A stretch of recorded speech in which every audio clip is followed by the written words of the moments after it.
الدین عند اللہ الاسلام، اللہ کے نزدیک پسندیدہ دین دین اسلام ہے۔ جس دین کی ہم اور آپ پیروی کر رہے ہیں، جس دین پر ہم اور آپ چل رہے ہیں، یہ مذہب اسلام وہ دین ہے جو دنیا میں اور بھی دیگر مذہب ہیں، لیکن وہ تمام مذاہبوں میں سب سے اعلیٰ اگر کوئی مذہب ہے تو وہ مذہب اسلام ہے۔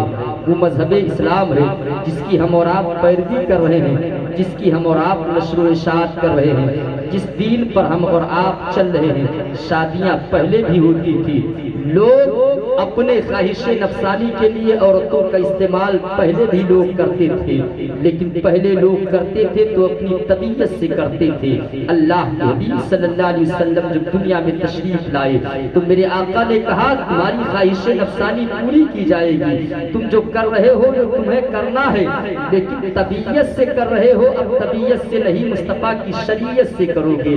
لوگ شریعت مصطفیٰ سے کرنے لگے، پھر وہی کام شریعت بن گیا، وہی کام دین بن گیا۔ میرے آقا نے دستور زندگی جو عطا کی، دستور حیات جو دیا، لیکن آج عالم یہ ہے کہ ہم دین کے ماننے والے ہیں، اسلام کے ماننے والے ہیں، شریعت کے ماننے والے ہیں، لیکن صاحب نہ لباس سے پتہ چلتا ہے، نہ ماحول سے پتہ چلتا ہے، نہ رہن سہن سے پتہ چلتا ہے، نہ ہمارے کردار سے پتہ چلتا ہے، نہ ہمارے افعال سے پتہ چلتا ہے کہ ہم مسلمان ہیں۔ آج ہم ایسے ماحول میں اپنی زندگی کو گزار رہے ہیں جہاں سے نکلنا ہمیں دوبھر ہے۔ آج ہماری زندگی مغربی تہذیب کلچر کی بنیاد پر ہے۔ ہم نے جو چیز موبائل میں دیکھا اسی کو اختیار کر لیں گے، جو ہم نے موبائل میں دیکھا اسی چیز کو اپنا لیا۔ ہمارا لباس دیکھ لیجئے تو دوسروں کی طرح ہے، ہمارے چال چلن ہے تو دوسروں کی طرح ہے، ہمارے ماحول ہے تو دوسروں کی طرح ہے، ہمارے تمام چیزیں ہیں تو دوسروں کی طرح ہے۔ لیکن جب مصیبت کی گھڑی آتی ہے، جب بلا کی گھڑی آتی ہے، جب کوئی مصیبت آتی ہے تو ہم اور آپ یہی اپنے زبان سے کہتے ہیں کہاں ہے غوث اعظم، کہاں ہے غریب نواز، کہاں ہے وارث پاک، کہاں ہے صابر پاک، کہاں ہے مخدوم سمنا۔ ہم یہ تو کہہ دیتے ہیں فرراٹے کے ساتھ کہ کہاں ہے غوث اعظم، کہاں ہے وارث پاک، کہاں ہے صابر پاک، لیکن ہم اپنے آپ کو نہیں دیکھتے ہیں کہ ہم کہاں کھڑے ہوئے ہیں، کس مقام پر کھڑے ہوئے ہیں، کس دہلیز پر کھڑے ہوئے ہیں۔ بتاؤ کون سا ایسا گناہ ہے جو آج ہماری قوم میں پایا نہ جاتا ہو؟ کون سا ایسا گناہ ہے جو آج ہمارے نوجوانوں کے دلوں کے اندر نہیں ہے؟ شراب آج ہمارے نوجوان پی رہے ہیں، جوئے کے اڈے آج ہمارے نوجوان آباد کر رہے ہیں، دوسرے کے بہن بیٹیوں کی طرف نگاہیں آج ہماری اٹھ رہی ہے۔ وہ اسلام جس اسلام کے ماننے والے جب مکے سے نکلے، وہ نکلنے کے بعد 7 سمندر پار کر کے دنیا کے کونے کونے میں اسلام کو پھیلایا، اور ان کے پاس نہ تلوار تھی، نہ ان کے پاس لڑنے کے لیے کوئی سواری تھی، اگر ان کے پاس کوئی دولت تھی تو وہ ایمان کی دولت تھی۔ اور قوم مسلم کے پاس 2 ہتھیار تھے، ایک ہتھیار کا نام تقدس تھا، دوسرے ہتھیار کا نام پاکیزگی تھا، یعنی ان کے نظروں میں حیا تھی، اور جب غیر انہیں دیکھتے تھے تو بے ساختہ یہ کہنے پر مجبور ہو جاتے تھے کہ جب ماننے والوں کا یہ عالم ہے تو جو نبی دین لائے ہیں اس محمد رسول اللہ کا عالم کیا ہوگا، شفیع المذنبین کا عالم کیا ہوگا، رحمت للعالمین کا عالم کیا ہوگا۔ لیکن آج کوئی ایسا عیوب نہیں ہے جو ہمارے اندر پایا نہ جاتا ہو، پھر ہمارے لیے مصیبت ہے، ہمارے لیے دشواری ہے، ہمارے لیے کٹھنائی ہے۔ پلٹ آؤ اس راہ کی طرف جس راہ پر چلنے سے بندے کو خدا کی پہچان ہوتی ہے، اسی راہ کی طرف چلے آؤ۔ میرے حضور فرماتے ہیں ما انا علیہ واصحابی، میرے اور میرے صحابہ کے نقش قدم پر جو چلے گا کل قیامت کے دن وہی جنت میں جائے گا۔ آج ہماری زندگی ہمارے لیے آئیڈیل اگر کسی کی ذات ہے تو موبائل میں ہم جسے ہیرو دیکھ کر کے جسے اپنا آئیڈیل بناتے ہیں، جس کا چہرہ دیکھا تو اپنے چہرے کو بدلنے لگے، جس کے بال کو دیکھا تو ہم اپنے بال کو بدلنے لگے، جس کے لباس کو دیکھا ہم اپنے لباس کو بدلنے لگے، جس کے چلن کو دیکھا ہم اپنے چلن کو بدلنے لگے، جس کے اطوار کو دیکھا ہم نے اپنے اطوار کو بدل دیا۔ دنیا کا کوئی فلمی ہیرو ہمارا اور آپ کا آئیڈیل نہیں ہو سکتا ہے۔ ہمارا اور آپ کا آئیڈیل اگر کوئی ذات ہے تو وہ مصطفیٰ کی ذات ہے، حضرت صدیق اکبر کی ذات ہے، حضرت عمر فاروق اعظم کی ذات ہے، حضرت عثمان کی ذات ہے، حضرت مولا علی کی ذات ہے۔ 1,24,000 کم و بیش 2,24,000 صحابہ کی ذات ہمارے لیے آئیڈیل ہے، صدیقین کی ذات ہمارے لیے آئیڈیل ہے، شہداء کی ذات ہمارے لیے آئیڈیل ہے، غوث و اغواث کی ذات ہمارے لیے آئیڈیل ہے، رتبہ و کا عالم یہ ہے کہ جہاں شریعت کی بات ہوتی ہے تو ہماری طبیعت نہیں لگتی ہے، جہاں دین کی بات ہوتی ہے وہاں ہمارا دل نہیں لگتا ہے، جہاں اسلام کی بات ہوتی ہے وہاں ہماری طبیعت نہیں لگتی ہے، نہ ہم اپنے علماء کے قریب جاتے ہیں، نہ ہم اپنے پیشوا کے قریب جاتے ہیں، نہ ہم اپنے امام کے قریب جاتے ہیں۔ ہمارا ذہن و فکر اس قدر گندا ہو گیا ہے کہ دین کی کوئی بات ہمیں اچھی نہیں لگتی ہے، ہمیں وہی چیز اچھی لگتی ہے جس سے خدا کی ناراضگی ہو، مصطفیٰ کی ناراضگی ہو، جو ہم خلاف شرع ہو وہی ہم کام کو انجام دیتے ہیں۔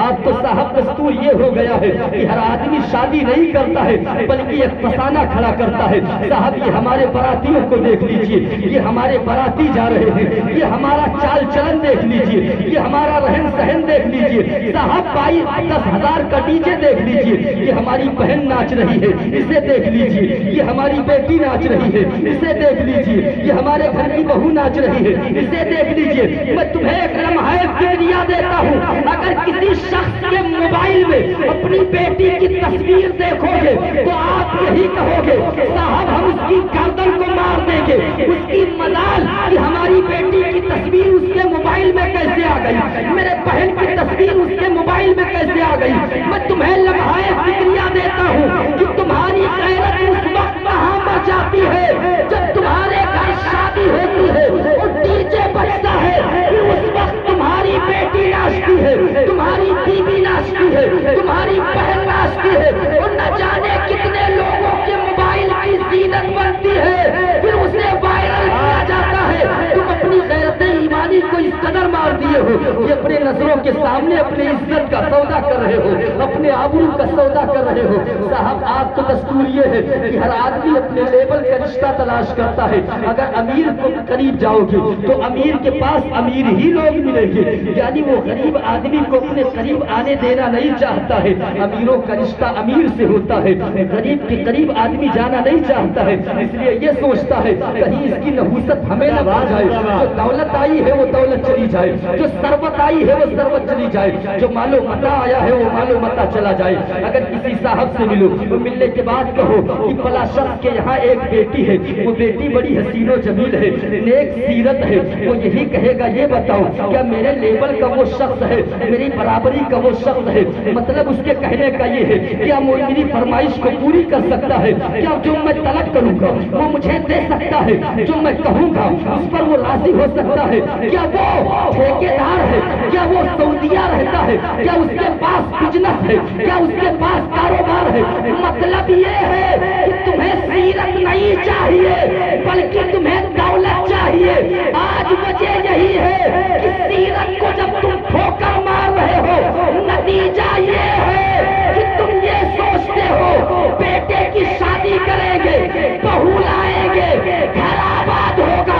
نہیں نہیں، گھر ویران ہو جاتا ہے کیونکہ تم دولت دیکھتے ہو، سیرت نہیں دیکھتے ہو، اخلاق نہیں دیکھتے ہو، اس کے چلن پر تمہاری نظر نہیں رہتی ہے بلکہ اس کے دولت پر تمہاری نظر رہتی ہے۔ عالم یہ ہوتا ہے کہ گھر کو آباد کرنے کے لیے بہو لاتے ہو، لیکن جب بہو آتی ہے تو نتیجہ یہ ہوتا ہے کہ ادھر بہو اندر ہوتی ہے، ادھر ماں باپ مکان سے باہر۔ ہاں بھائی، زندہ باد زندہ باد، بہت خوب بھائی، بہت خوب، زندہ باد زندہ باد، زندہ باد زندہ باد، بہت خوب بھائی، باہر ہے نا، ہے بھائی، حق ہے، صرف دولت، سچ ہے۔ صرف دولت میری فرمائش پوری کر پائے گا کہ نہیں، میرے لیبل کا ہے کہ نہیں، کہاں کھڑے ہو؟ کبھی تنہائی میں بیٹھ کر کے سوچو۔ آج مسلمان کی بیٹیاں، وہ بیٹی جس نے مکتب میں درس اور وہ درس قرآن کا حاصل کیا، وہ بیٹی جو حد بلوغت تک مدرسے میں علم دین حاصل کرتی رہی، لیکن جب 18 سال کی عمر ہوئی تو پتہ یہ چلا کہ کسی کافر کے ہاتھ میں اپنے ہاتھ کو دے کر کے چلی گئی۔ اس کا ذمہ دار کون؟ قوم کے امیروں، تنہائی میں بیٹھ کر کے سوچو، نہ جانے کتنے مسلمان کی بیٹیاں آج آج کافروں کے ہاتھ میں چلی گئی، کل تک جن کے ہاتھ میں قرآن تھا اب ان کے ہاتھ پتکدے کی طرف بڑھ رہے ہیں۔ اپنے رب کو کون سا چہرہ دکھاؤ گے؟ ان کے جانے کی مجبوری یہ تھی کہ ان کے باپ کے پاس اتنی دولت نہیں تھی کہ امیر باپ کے بیٹوں کو وہ خرید سکے، اس لیے وہ وقت پر شادی نہ کر سکے۔ غربت کی ماری بیٹیاں اسلام کے دامن سے نکل کر کے کافروں کے ہاتھ چلی۔ سبحان اللہ سبحان اللہ۔ سوچو کہاں ہو؟ لیبل والا لیبل، امیر سوچتا ہے امیر ہو، تاجر سوچتا ہے میرے لیبل کا تاجر ہو۔ دنیا میں بتاؤ ایک ذات ایسی ہے جس ذات کا نام حضرت عمر فاروق اعظم ہے۔ عمر فاروق اعظم جن کے نام کو سن کر کے کیسر و کسریٰ کانپ جاتے تھے، وہ عمر فاروق اعظم کہ جس راستے سے گزرتے تھے شیطان اپنا راستہ بدل دیتا تھا۔ آج اگر کوئی صاحب توجہ کا طلبگار ہو، اگر کوئی پردھان ہے تو وہ اپنے لیبل کا، کوئی زمیندار ہے وہ اپنے لیبل کا، تاجر اپنے لیبل کا، لیکن عمر کی حکومت 22,000 مربع میل پر تھی۔ وہ عمر فاروق اعظم جو عمر اسلام کے دامن میں آئے تو اذان کھل کر کے ہونے لگی، نماز کھل کر کے ہونے لگی۔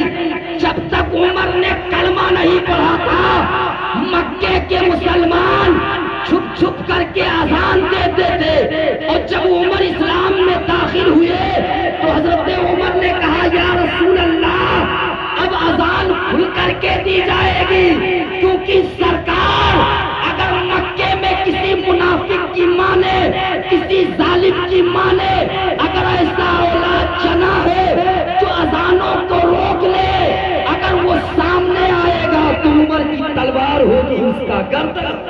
واہ بھائی، زندہ باد زندہ باد، سبحان اللہ سبحان اللہ۔ زندہ باد زندہ باد۔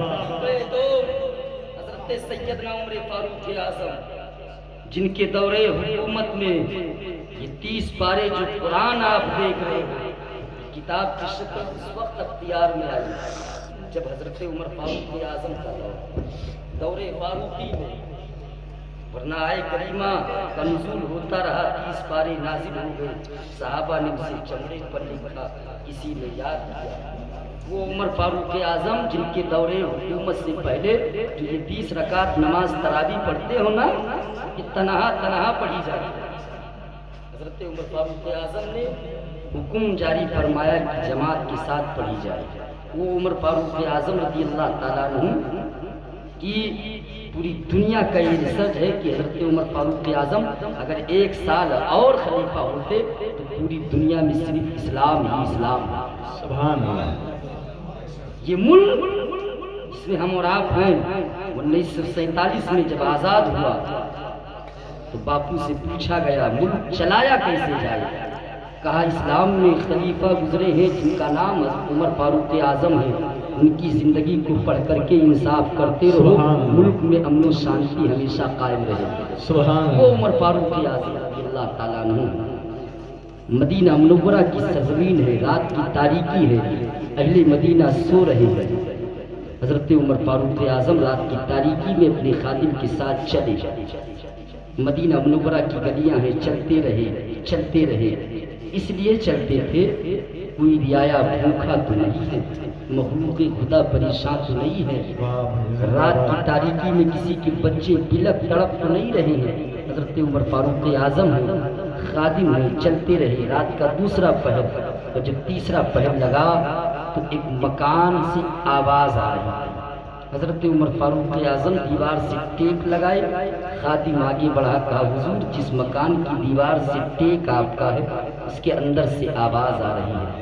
آپ نے فرمایا کیسی آواز؟ کان لگا کر کے سنو، کیونکہ رات میں 2 ہی لوگ جاگتے ہیں، یا تو بھوکے ہوں یا پریشان ہوں، کسی مصیبت میں اگر ہوں بیماری میں ہوں تب جاگیں گے، یا گھر کے لوگ بھوکے ہوں تو بھوک کی بنیاد پر نیند نہیں آئے گی۔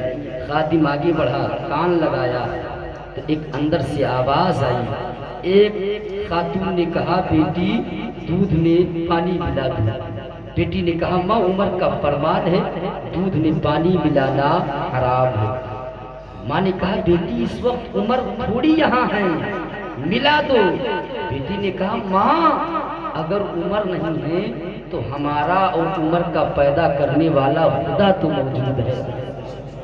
آج تمہیں یہی یقین نہیں ہے، زناکاری بدکاری ریاکاری کرتے ہو تو یہ سوچتے ہو کہیں محلے کا کوئی شخص نہ دیکھ لے، میری ماں میرا باپ نہ دیکھ لے، میرے بھائی نہ دیکھ لے۔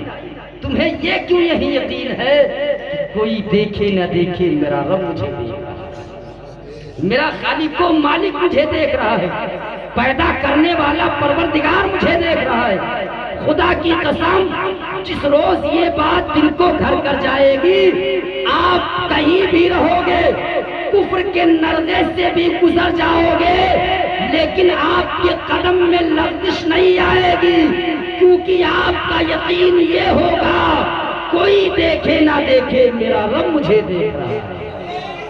حضرت عمر فاروق اعظم رضی اللہ تعالیٰ عنہ کا خادم کان لگائے ہوئے، میں نے کہا بیٹی نہیں ملاؤ گی تو صبح کھانا کہا میں فاقے سے گزاروں گی۔ ماں اصرار کرتی رہی، بیٹی انکار کرتی رہی۔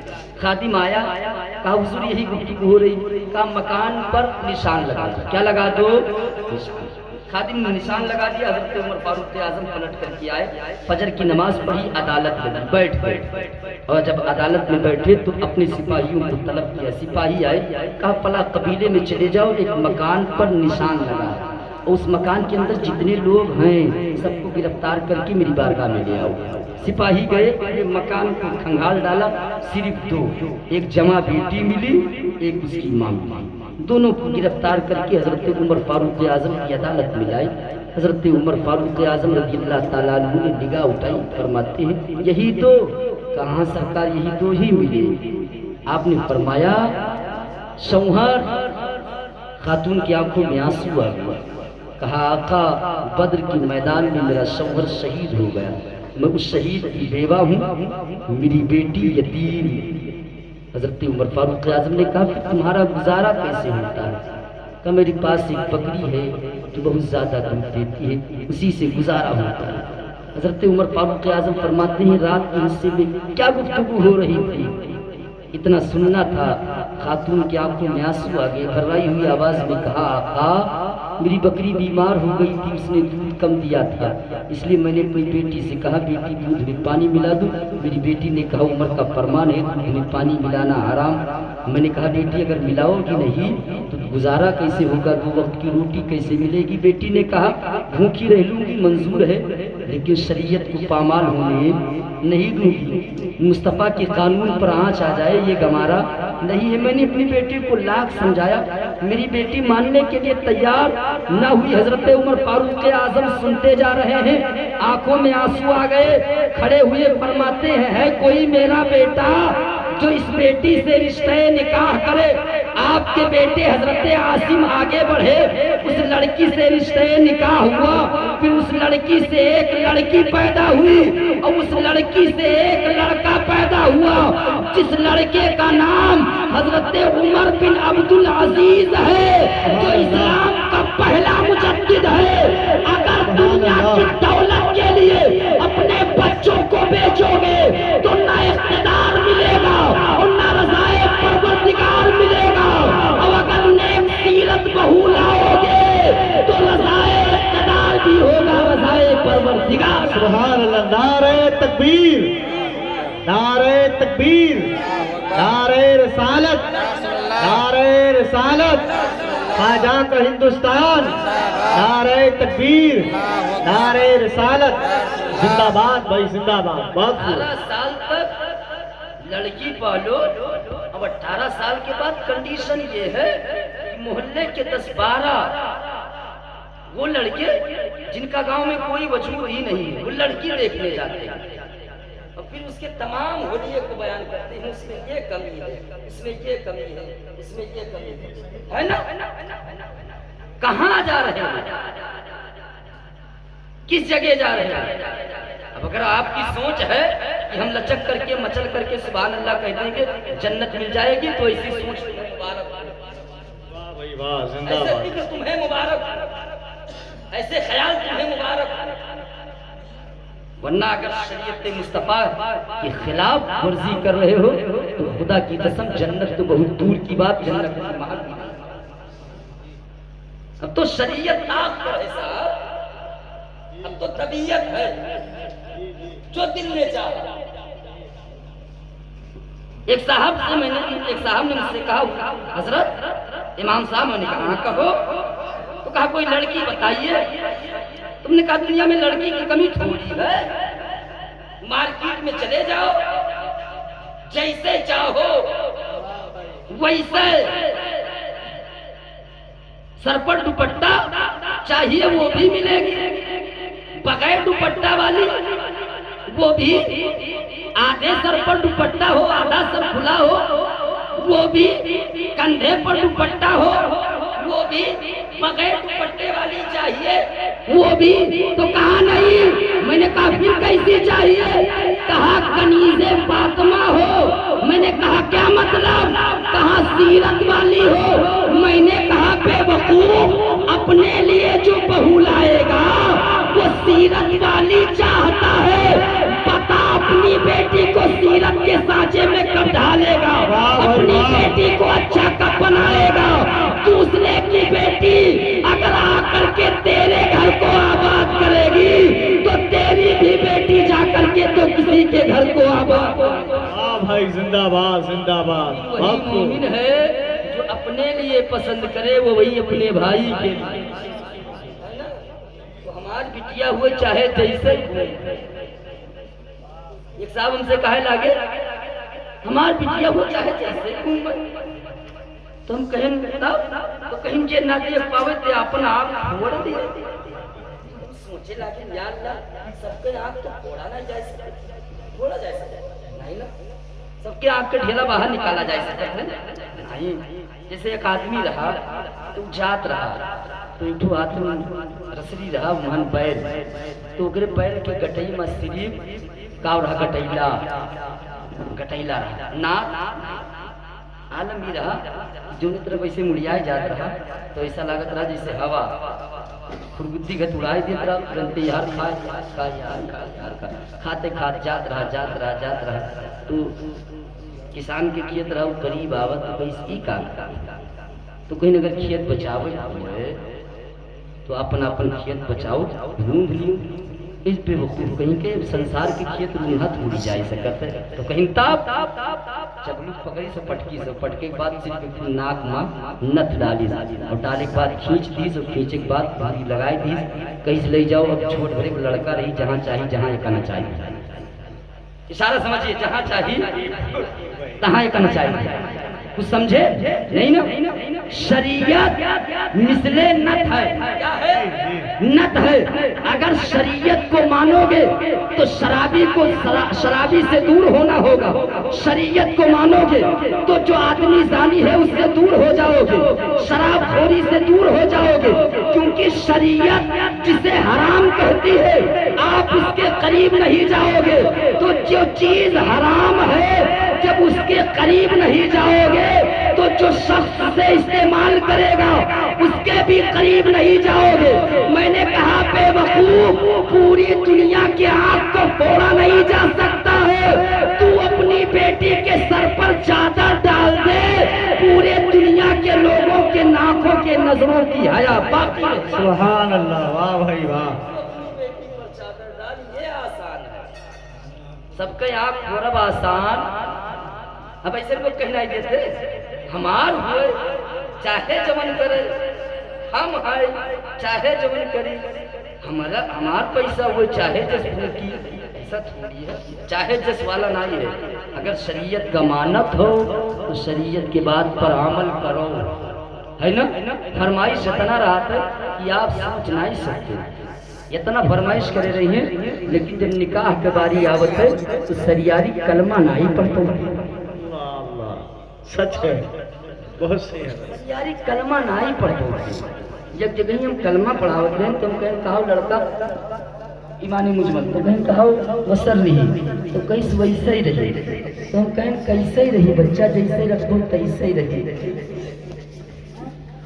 جیسے رکھو تیسے ہی رہی جو انہیں سانچم کر دو وہی سانچم رہی لیکن ہے جب قبول کرواوت رہے تو ہم کہیں کہ فلا بنت فلا کو آپ کے حق دیا کیا آپ نے قبول ہم سے کہا پوچھتے ہمارے بپا سے پوچھتے ہے نا 10 لاکھ کے جہیز کے طلبگار ہوئی گئے اور جب پہنچے ہوا تو امام صاحب فارم بھری نکاح پڑھائی اور آخری جب وقت آوا تو کہیں بیٹا یہی کھانا میں سائن کر دیو تو کہیں حضرت پیڈ رکھے ہو اب بتاؤ وہ پیڈ کے کم ضرورت ہے نکاح پڑھوا ہوئے آئے ہو کہ کھیت لکھوا ہوئے آئے فنگر پرنٹ کا وہی کام ہے کھیت لکھا ہوئے کیونکہ سائن بدلا جا سکت ہے لیکن فنگر پرنٹ بدلا نہیں جا سکتا کیوں کہ سائن کیوں کہہ سکتا ہے نہیں کہہ سکتا ہے لیکن فنگر پرنٹ کا بدلا نہیں جا سکتا ہے غیرت نہیں آتی ہے میری قوم کے لوگوں کو کہ جو 10 روپے کی کتاب دے کر کے اپنے بچوں کو مدرسے تک نہ پہنچا سکے